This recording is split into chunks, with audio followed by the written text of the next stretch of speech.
They told him to fall back. The order was a simple sentence on a battered radio, 3 syllables that felt like a rope being pulled through a boot.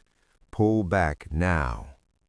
He sat on cold metal beneath a relay dish, the sky pressing down with the smell of diesel and ozone, and he let the words pass through him like static. Around him the unit unspooled, figures moving in the dusk like marionettes cut loose. He had one more thing to do. The antenna mast grew out of the ridge like a crooked finger.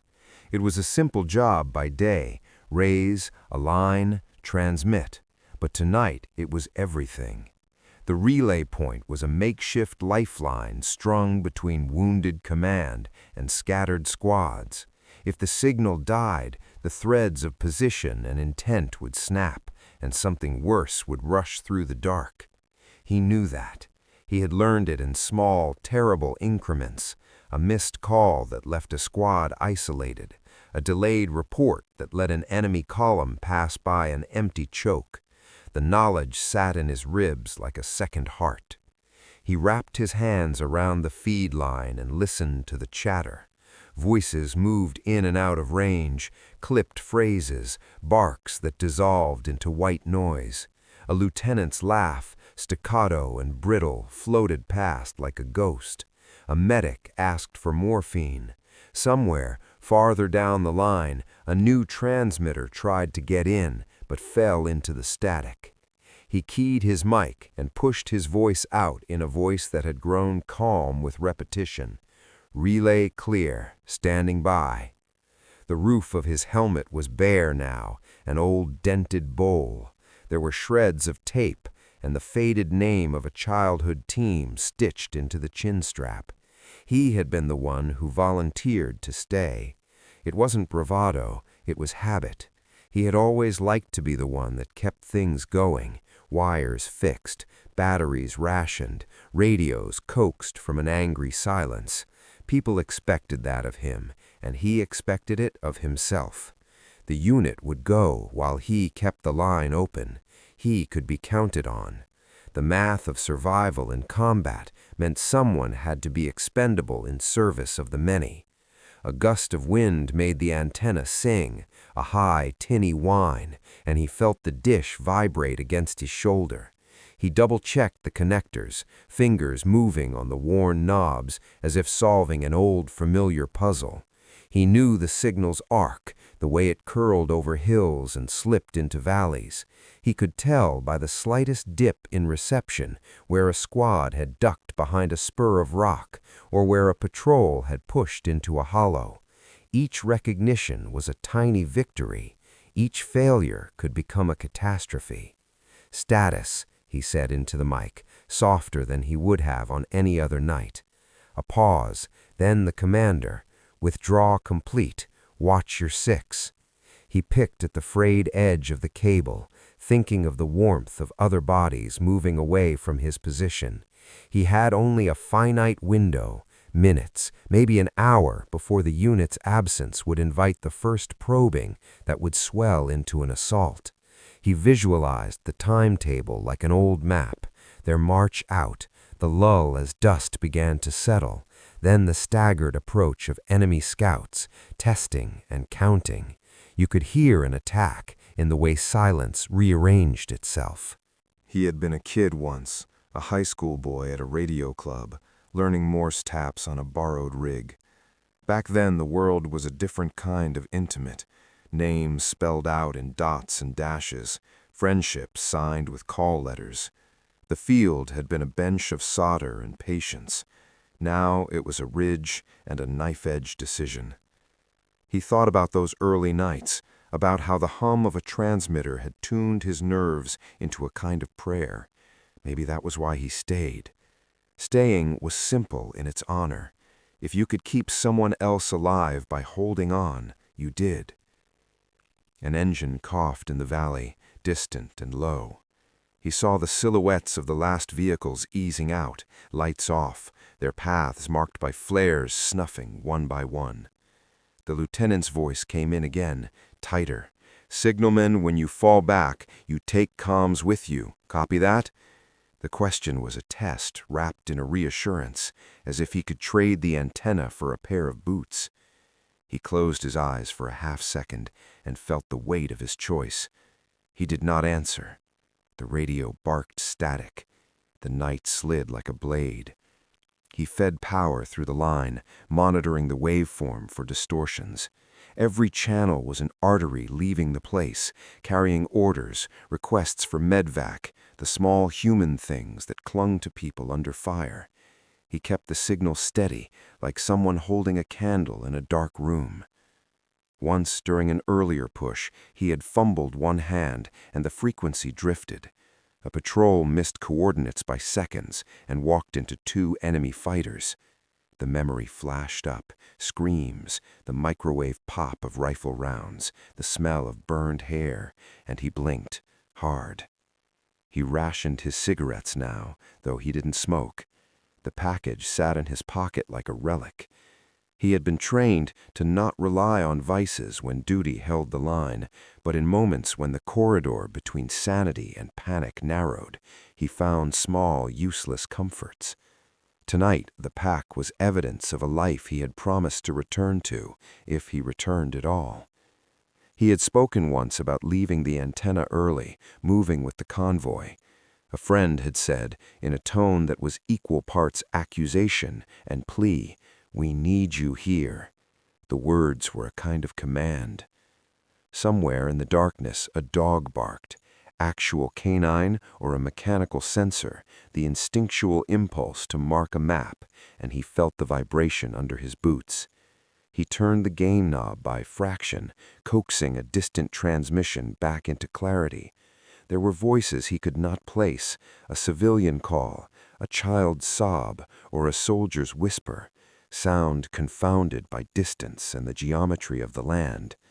For a moment the world was not about positions or strategy, but about the human filament that ran between the radios, the plea for water, a promise to be back by dawn, the tired joke about boots that never fit.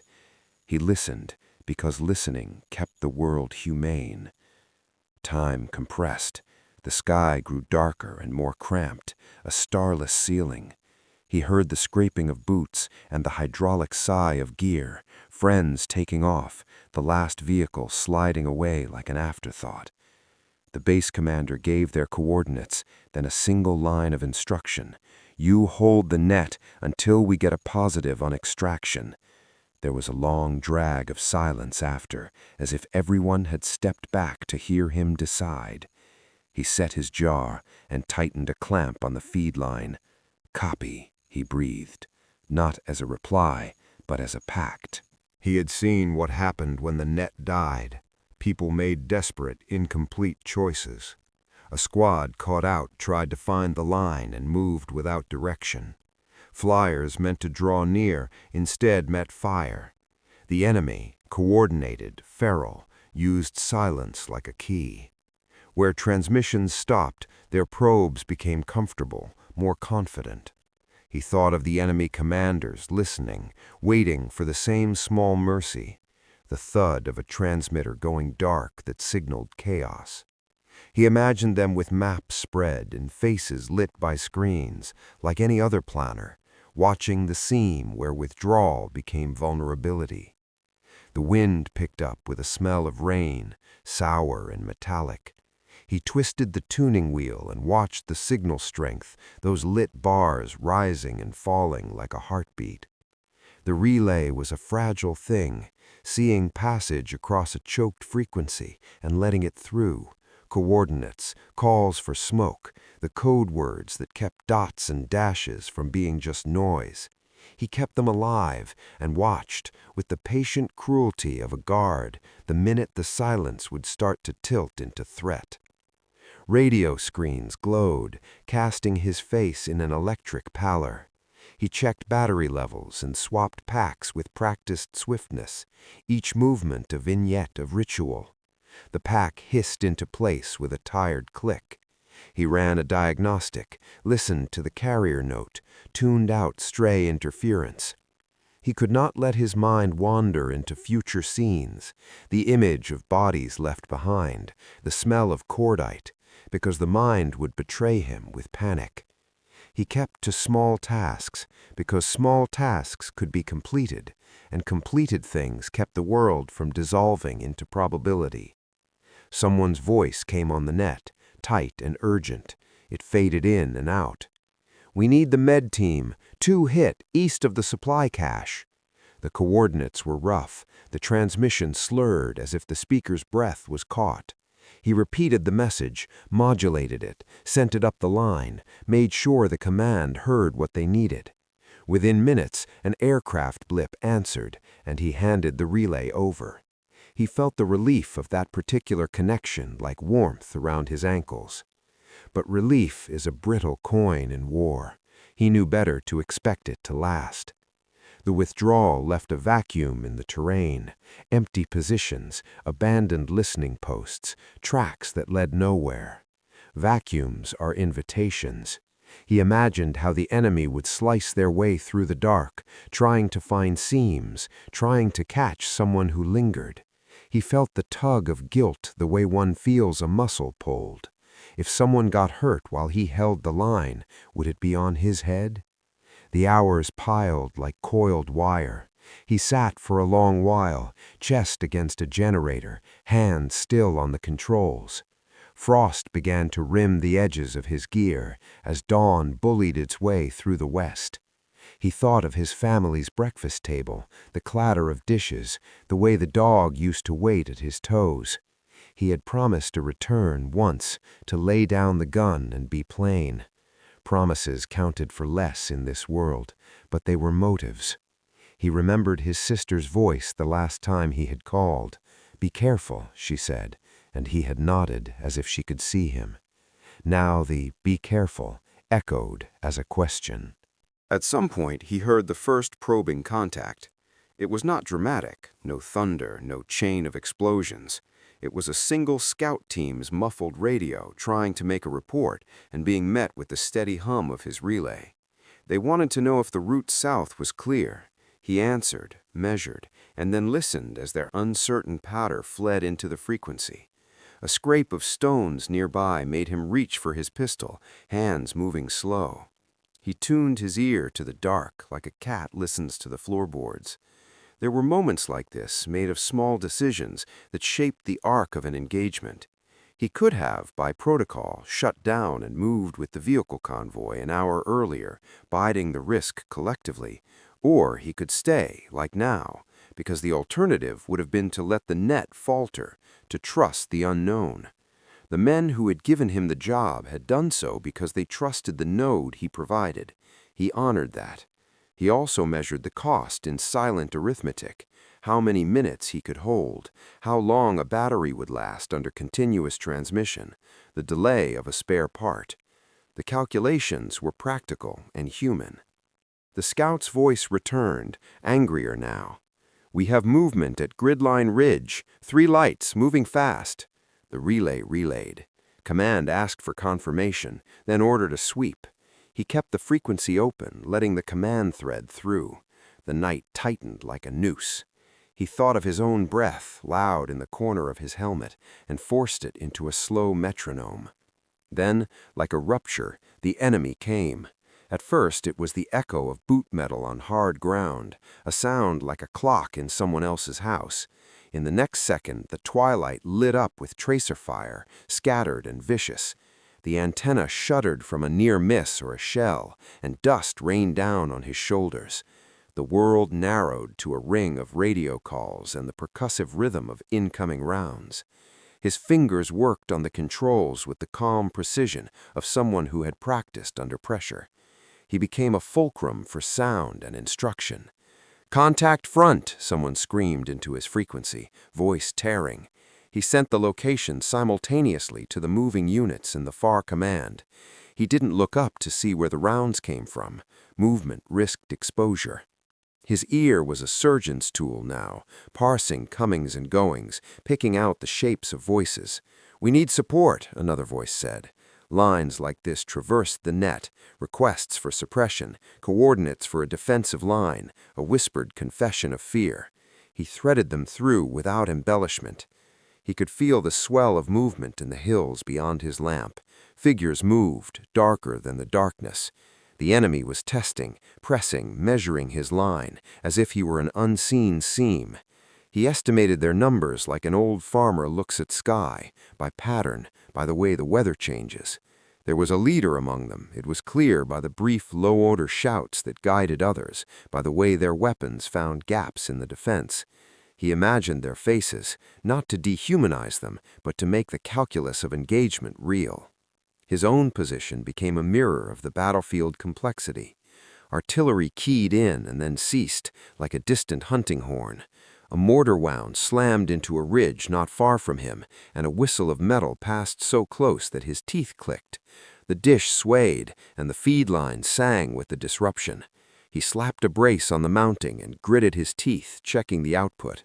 The network survived as long as at least one sender was alive. He kept it alive. A radio operator in a forward foxhole called in, voice small under the barrage. 2 down, need extraction. He grabbed the coordinates and repeated them into the net, routing urgent calls to a medevac. They answered, a distant metallic voice promising insertion in minutes. Promises again. He held them until the lifeline crawled into place. Engines again, this time from friendly helicopters, their rotors wailing like whales in a storm. He saw the beam of a searchlight cut through cloud and thought of how fragile these rescue arcs were. How many things had to go right for a man to be lifted out of chaos. On his back, the battery indicator dipped into the yellow. He had been warned, these packs were finicky under high draw. He switched to a reserve cell and felt the hair on his neck tingle as the relay smoothed back into full power. Whoever designed the gear had been generous with redundancy, but even redundancy had limits. He checked the synchronization, the phase alignment, the digital handshake between nodes. Everything was an equation of time and trust.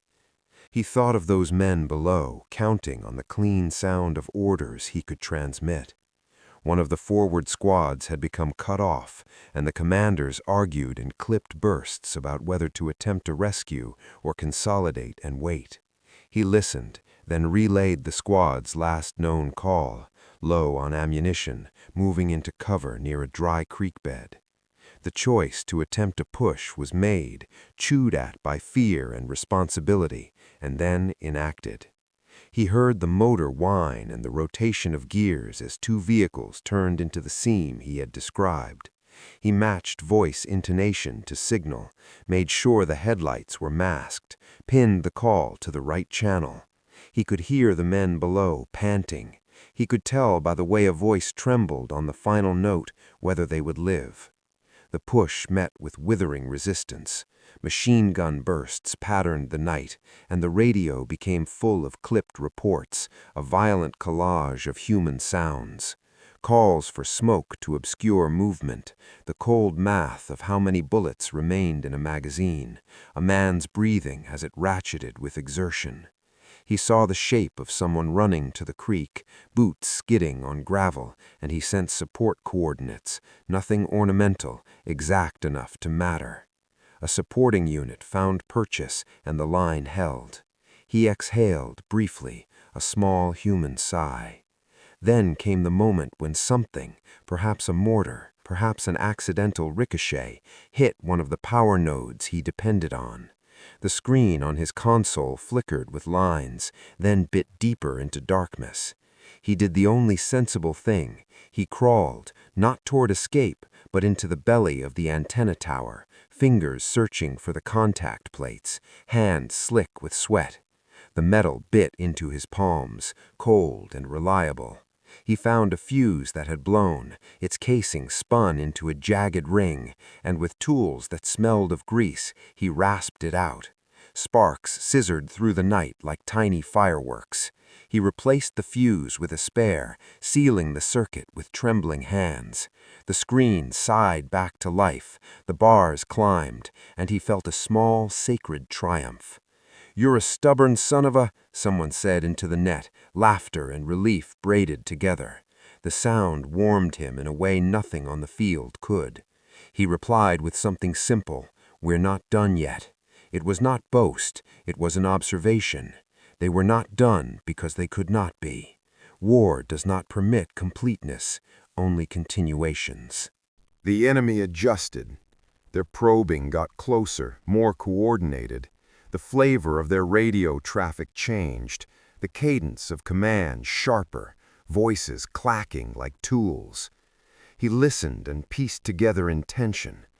This was not a random harry. This was an attempt to seize the ridge, to pull the net into their hands and cut the command artery.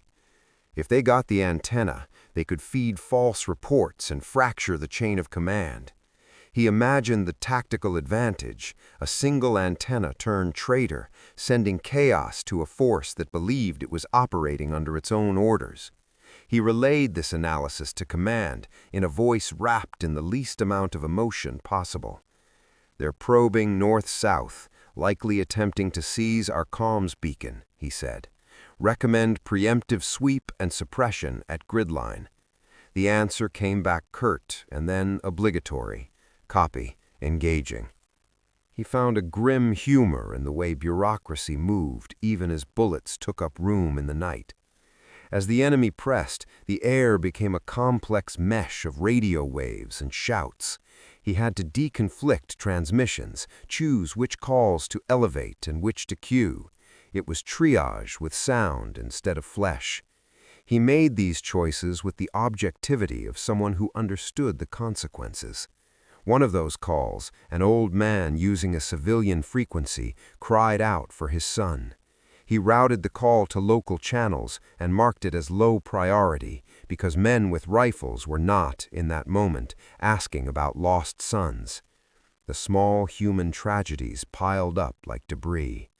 Night became midday of the soul.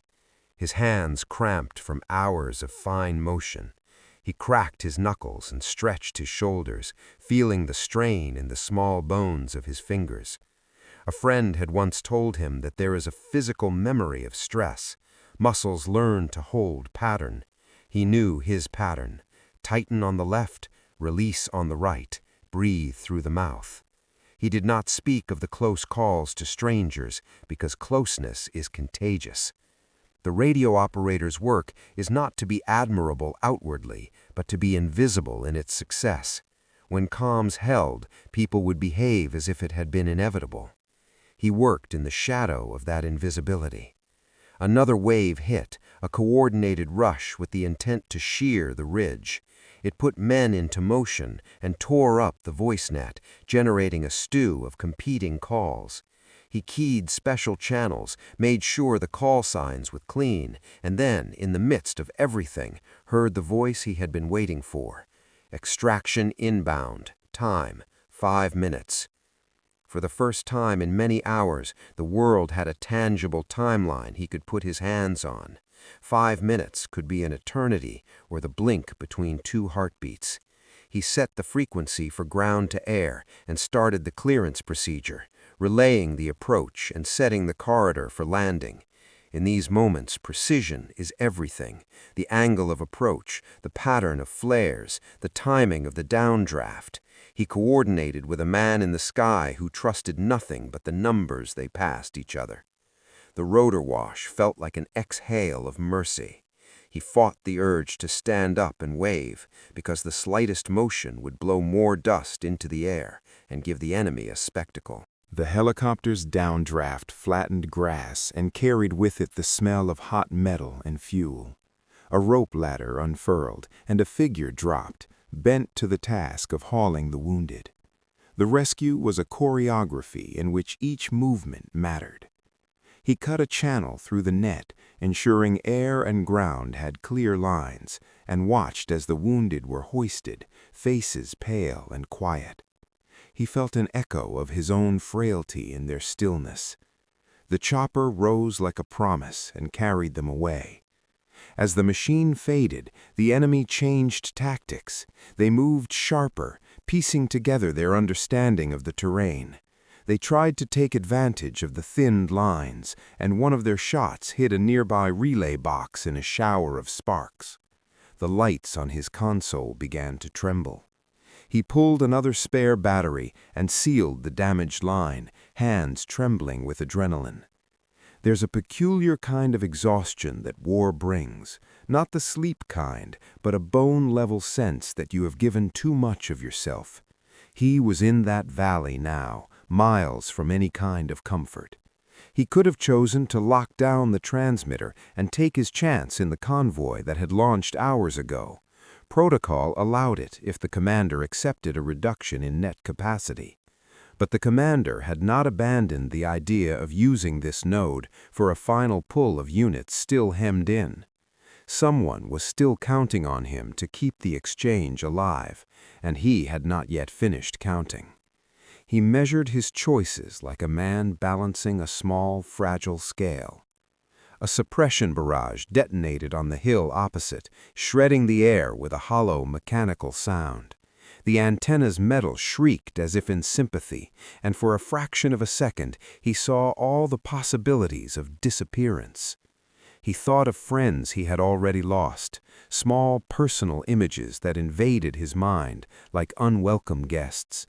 An old man named Reyes who used to whistle in the chow line, a young driver who drank coffee too hot. These were not strategic assessments, but memory's currency, and memory made his choices heavy. The net began to fracture with more frequency. Call signs dropped, only to come back with calls of pain or fire. He rerouted the most urgent transmissions and held lesser ones in queue. He began to speak in shorter bursts, an efficiency surfacing that stripped narrative out of the message. Column moving west, 2 vehicles disabled, need immediate suppressive fire. He did this because prolongation invites error. Precision in the face of noise was an act of mercy. There was a point when he realized the enemy had found him. A small team crested the ridge with a flash of movement that painted them for the sensors, right where he had least wanted them, close, fast, moving to cut. They had read the landscape, read the quiet left behind by the retreat, and interpreted it correctly. He felt something in the marrow of his hand slump into the task like it had been built for this pressure. He did not allow himself the luxury of panic. He turned the frequency to a private channel, a corridor he had set up months ago, and coded a message to command. Local interdiction in progress. Their objective, seize comms. Command answered with a cold, efficient order, hold until relieved. A relief team was en route, but would take time. Time, always the cruel variable. He could smell the enemy now with a soldier's metaphoric nose, their discipline, the metallic tang of their gear. They wanted the map rewritten. He tightened the brackets on the mast and waited. He had prepared for the possibility of physical contact, laced down backup power, hidden spare parts in crevices reachable when the tower rocked. He had been meticulous, because meticulousness is often the only defense in a world that sometimes distributes chaos randomly. The team that moved to take him did so like professionals, their pace controlled, their voices clipped in a language he didn't fully parse but could infer by cadence. He waited for them to make the first mistake. The first mistake came in the form of overconfidence. They breached a perimeter and expected a wow of surrender. Against them, a single trapped squad poured fire into their flank. The sound was immediate and devastating, and the ground took on the pattern of scatter. The enemy faltered. He watched the way they split, some seeking cover, some returning fire. His radio came alive with instructions and relief. He chose to keep sending, to not let the presence of the enemy shorten the bandwidth of humanity. A man caught his eye across a low mound, young, more young than he expected, face set in the rigid focus of someone who thought desperation was normal. For a second their eyes locked, and the human exchange was raw and immediate. He thought of this boy's mother, if he had one, cooking in some distant place, or a sister who would be waiting. He thought of how easily these personal threads could be snapped by a bullet. That thought made him angry in a way that cleared his vision. He had the option to abandon the node in a quick dash and try to melt into the night. He considered it. He measured distance, the location of a path that could let him out without being seen.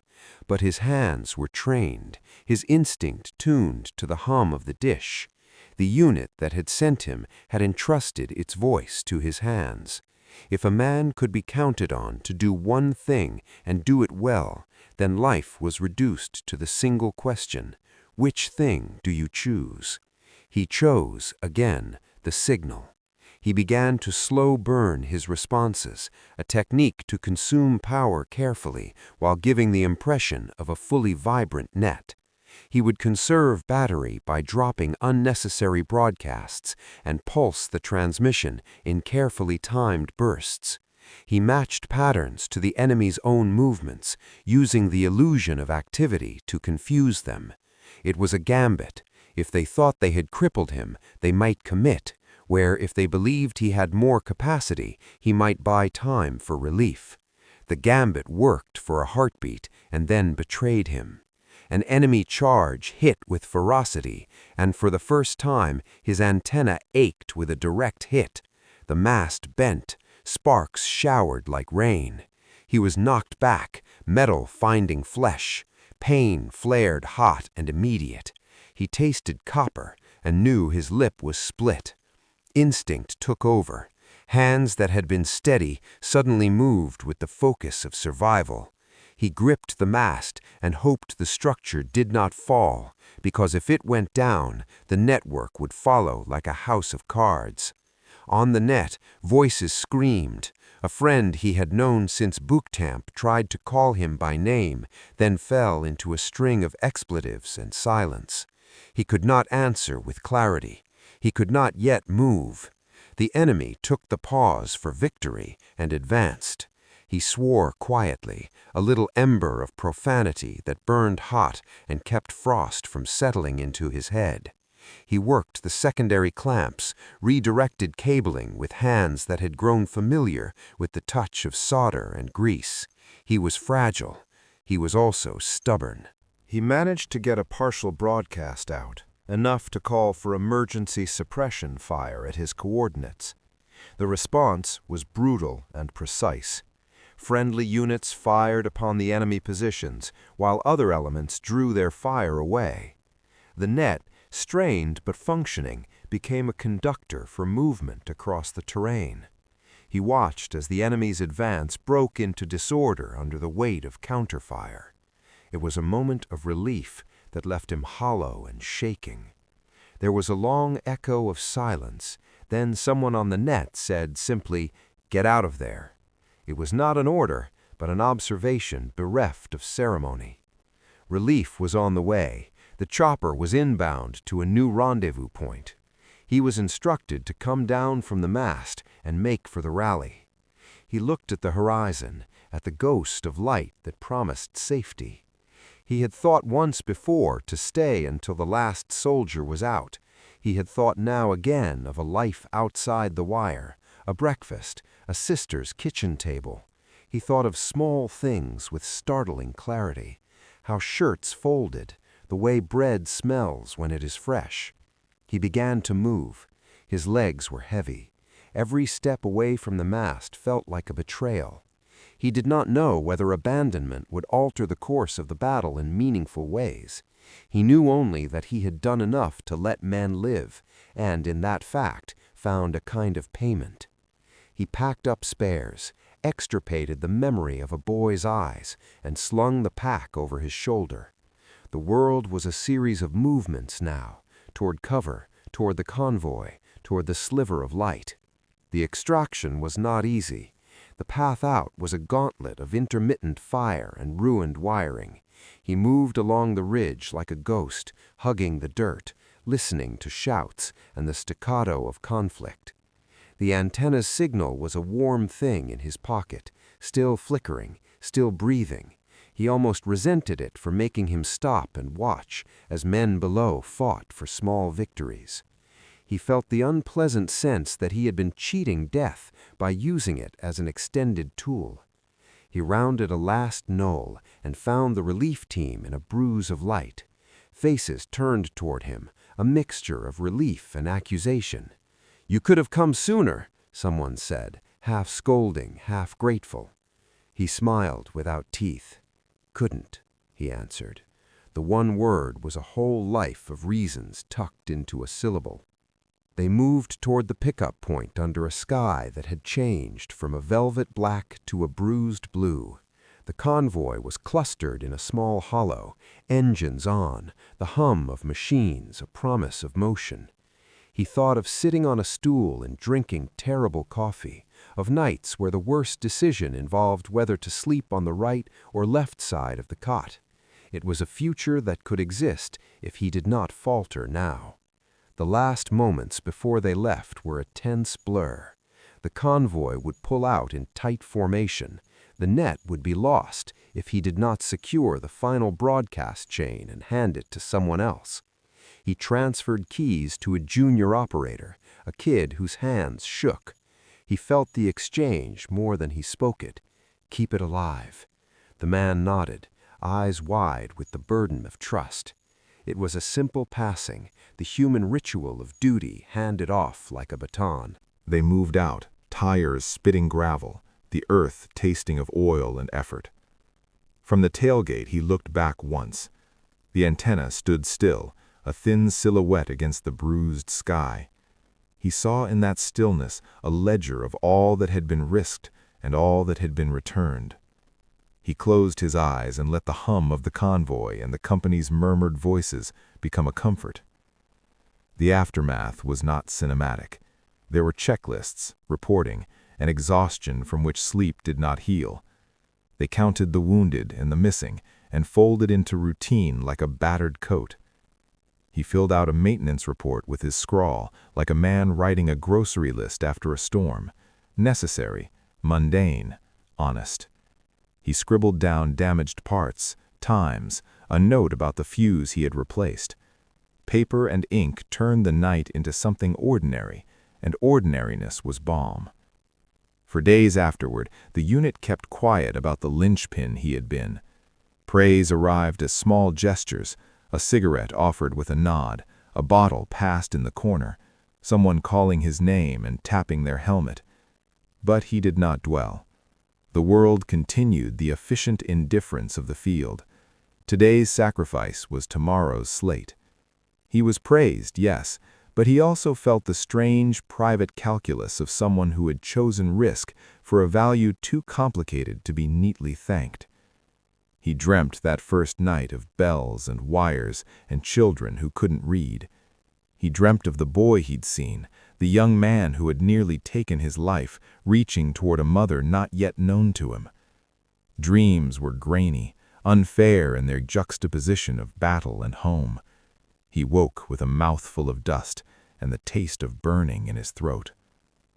He went to the clinic for a checkup. Nothing was broken beyond a few superficial wounds. They gave him a prophylactic, a bandage, and a form to sign. He clicked the box marked "Fit for Duty," and the word felt heavier than any weapon. Life, after a night that felt like an eternity, resumes its grinding tilt. The unit re-established a new relay, built on the ruins of the old one, because war often has to replace what fails with what must be. He trained the new operator, hands patient, passing on the craftsman's posture, how to tighten the screw without stripping it, how to hear the difference between static and a hidden voice, how to integrate the human into the mechanical. He taught the boy the rhythm of duty in small, quiet demonstrations, how to breathe when it's too loud, how to listen when everything is shouting. Months later, in a quieter lull between operations, the commander called him into a small room. There were commendations, a ribbon that flickered oddly in the light, a handful of handshake words that tried to wrap gratitude into paper. He accepted them with a kind of half-embarrassed respect. Praise is a complicated currency in that world. He took it because people give it with good intentions, and because sometimes it's all the evidence you get that what you did mattered. Yet the bitter residue remained.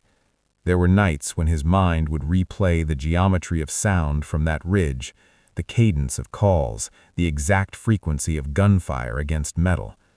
He could, unbidden, hear the faint crack of a fuse blowing in its cage. Memory became associative, and triggers popped in the least expected places: the hum of a generator in a diner, the flash of a camera. He learned to live with these things, without letting them define him fully. There were moments of quiet grace, too. A neighbor sent a package of homemade bread. A woman in the unit taught him how to bake over an open flame. And once, at a small reunion, the boy he had seen on the ridge came up and clasped his hand, with eyes bright enough with recognition to make the moment feel redemptive. "You saved us," he said simply. That was the coin he had hoped for, the living human truth of an action. In the long catalog of choices, some are small, others are enormous. He had been asked to take on more than one burden that night. He had chosen to stay because he believed that a voice matters, that a steady frequency could be the difference between being organized and being a scatter.